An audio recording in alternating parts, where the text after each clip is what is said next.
अयोध्या के राजा दशरथ की 3 पत्नियां और उनसे होने वाले 4 पुत्रों राम, लक्ष्मण, भरत और शत्रुघ्न के बारे में सभी जानते हैं। लेकिन भगवान राम की बड़ी बहन के बारे में हर किसी को नहीं पता। वाल्मीकि रामायण में भी राम की बहन शांता के बारे में कोई जानकारी नहीं है, लेकिन दक्षिण पुराण में भगवान राम की बहन शांता का इतिहास जरूर मिलता है। भगवान राम की बहन शांता का सच ये है कि शांता राम की बड़ी बहन और माता कौशल्या की बेटी थी। वो बहुत ही सुंदर और हर कार्य में निपुण थी। शास्त्र से लेकर पाक कला तक में एकदम पारंगत। वही रानी कौशल्या की बहन थी रानी वर्षिणी, जिनका विवाह अंग देश के राजा रोमपद के साथ हुआ था।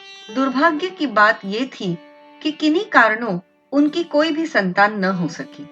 एक दिन वर्षिणी राजा रोमपद के साथ कौशल्या से मिलने अयोध्या आई। जब सभी एक साथ बैठकर भोजन कर रहे थे, तभी वर्षिणी ने दशरथ की पुत्री शांता की शालीनता और कार्यकुशलता से मोहित होकर अपनी एक इच्छा प्रकट की। वर्षिणी ने कहा, वैसे तो मेरी कोई भी संतान नहीं है, लेकिन मेरी इच्छा है कि शांता की तरह ही मेरी भी एक पुत्री हो। वर्षिणी की इस बात पर राजा दशरथ उन्हें शांता को गोद देने का वचन दे देते हैं।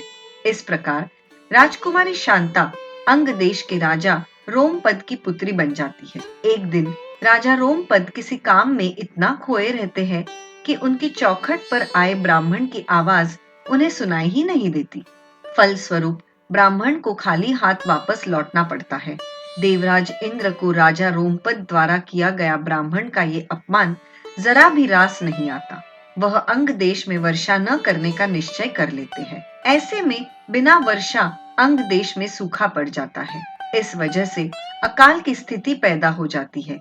इस समस्या से उबरने के लिए राजा रोमपद ऋषि श्रंग के पास जाते हैं और उनसे इस समस्या का उपाय पूछते हैं। ऋषि राजा को यज्ञ कराने की सलाह देते हैं, जिससे रूठे इंद्रदेव को मनाया जा सके। राजा रोमपद ऐसा ही करते हैं और यज्ञ के बाद अंग देश में पुनः वर्षा होती है।